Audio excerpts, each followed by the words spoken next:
امریکی صدر Donald Trump Iran کے ساتھ معاہدے پر خوش، اسرائیل سے ناخوش، ایران سے معاہدے کو منصفانہ قرار دے دیا۔ اسرائیلی وزیراعظم کو لبنان کے حوالے سے ذمہ داری دکھانے کا مشورہ دے دیا، کہا کہ امریکہ کے بغیر اسرائیل نہ ہوتا۔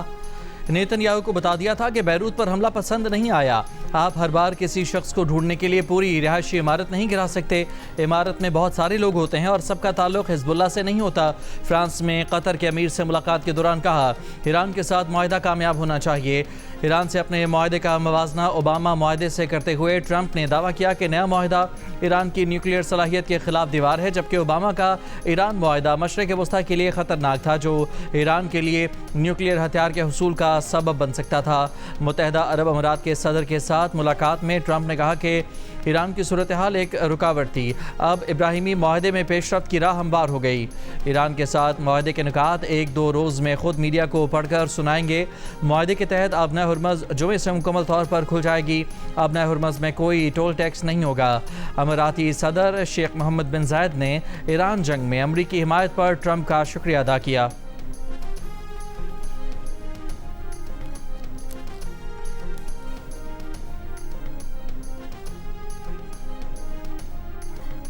اسرائیل کو لبنان کے مقبوضہ علاقوں سے انخلا کرنا ہوگا، جنوبی لبنان کے شہریوں کی اپنے گھروں کو واپسی ہونی چاہیے۔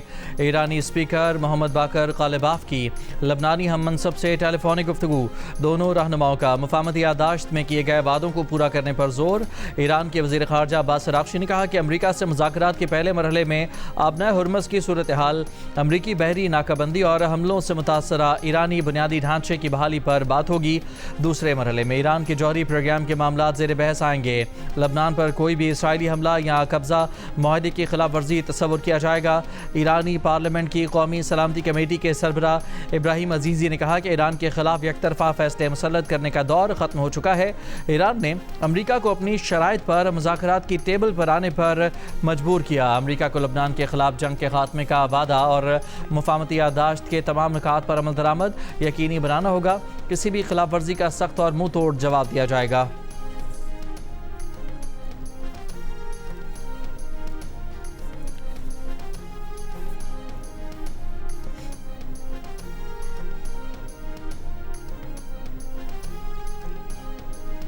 ایران اور امریکہ کے درمیان مفاہمتی یادداشت پر دستخط کا مقام تبدیل۔ سوئس وزیر خارجہ کے مطابق مفاہمتی یادداشت پر دستخط ورجن اسٹاک میں 19 جون کو ہوں گے۔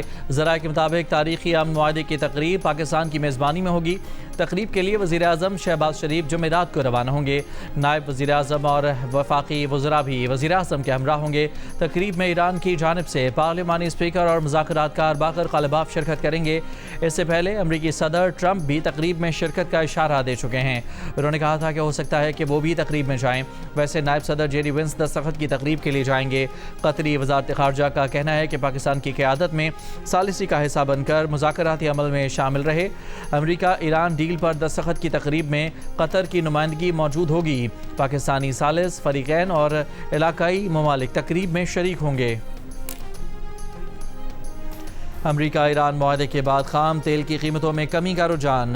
دوران ٹریڈنگ برنٹ خام تیل $79 فی بیرل اور امریکی خام تیل WTI $76 فی بیرل پر آ گیا۔ UAE مربن $72 فی بیرل کی سطح پر موجود۔ پاکستان اسٹاک ایکسچینج میں تیزی، 100 انڈیکس میں 3,353 پوائنٹس کا اضافہ، 1,80,392 پوائنٹس کی سطح پر بند ہوا۔ ادھر IMF کا کہنا ہے کہ ایران امریکہ کا ڈیل کے بعد بھی توانائی بحران برقرار رہے گا اور دیگر سپلائی چین کا تعطل مکمل ہونے میں ایک وقت لگے گا۔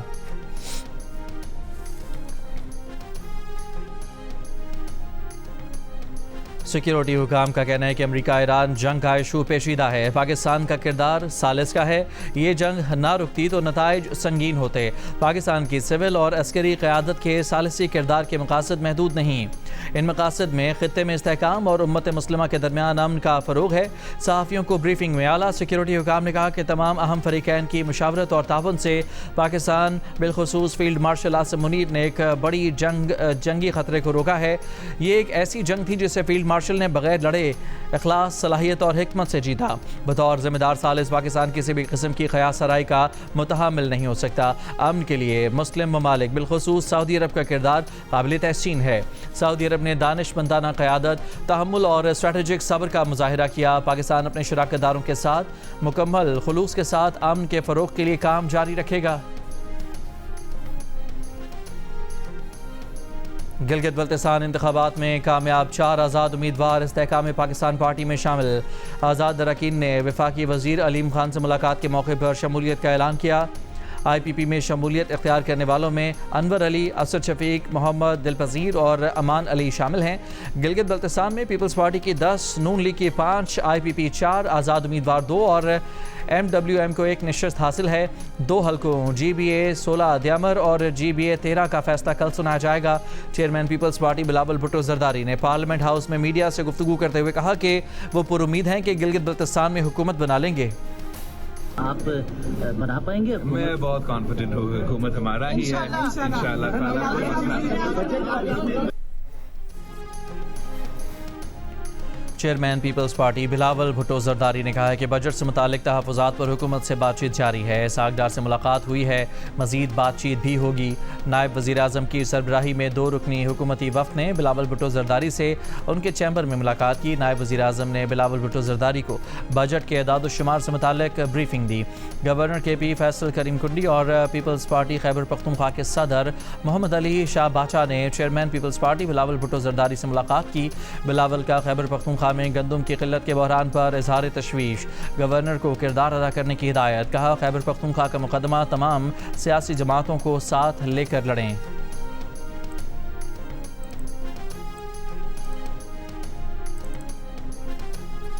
وزیر اعظم شہباز شریف کی گلگت بلتستان میں 100 میگا واٹ شمسی توانائی منصوبہ جلد از جلد مکمل کرنے کی ہدایت۔ منصوبے پر جائزہ اجلاس میں وزیر اعظم نے کہا کہ جی بی کے عوام کے لیے شمسی بجلی منصوبے کے تمام اخراجات وفاقی حکومت اٹھائے گی۔ شفافیت یقینی بنانے کے لیے غیر جانبدار تھرڈ پارٹی ویلیڈیشن کروائی جائے گی۔ متعلقہ حکام نے بریفنگ میں بتایا کہ گلگت، اسکردو، چلاس اور خپلو میں گھروں کے لیے 82 میگا واٹ کے شمسی توانائی منصوبے پر بھی کام جاری ہے۔ سرکاری عمارتوں کی سولرائزیشن کا 18 میگا واٹ کا منصوبہ رواں برس مکمل ہو جائے گا۔ چیئرمین تحریک انصاف بیرسٹر گوہر نے کہا ہے کہ وزیر اعظم کی مذاکرات کی پیشکش خوش آئند ہے۔ وزیر اعظم کو خود چل کر آنا چاہیے۔ آپ وزیر اعظم ہیں، بانی پی ٹی آئی سے ہماری ملاقات کیوں نہیں کرا سکتے؟ یہ عجیب بات ہے کہ ہر مرتبہ کہا جاتا ہے پوچھ کر بتائیں گے۔ کے پی میں بجٹ پاس کرنے کے لیے بانی پی ٹی آئی سے ملاقات ضروری ہے۔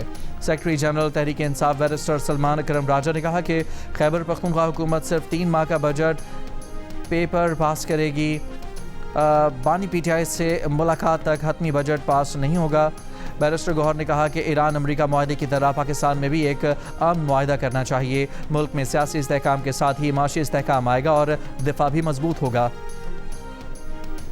اعلیٰ سیکیورٹی حکام نے بانی پی ٹی آئی کے ساتھ ملاقات کی تردید کر دی۔ میڈیا بریفنگ میں کہا 9 مئی کرنے اور کروانے والوں کو انصاف کے کٹہرے میں لائیں گے۔ جو لوگ روپوش ہیں ان سے نمٹنے کے لیے قانون اپنا راستہ لے گا۔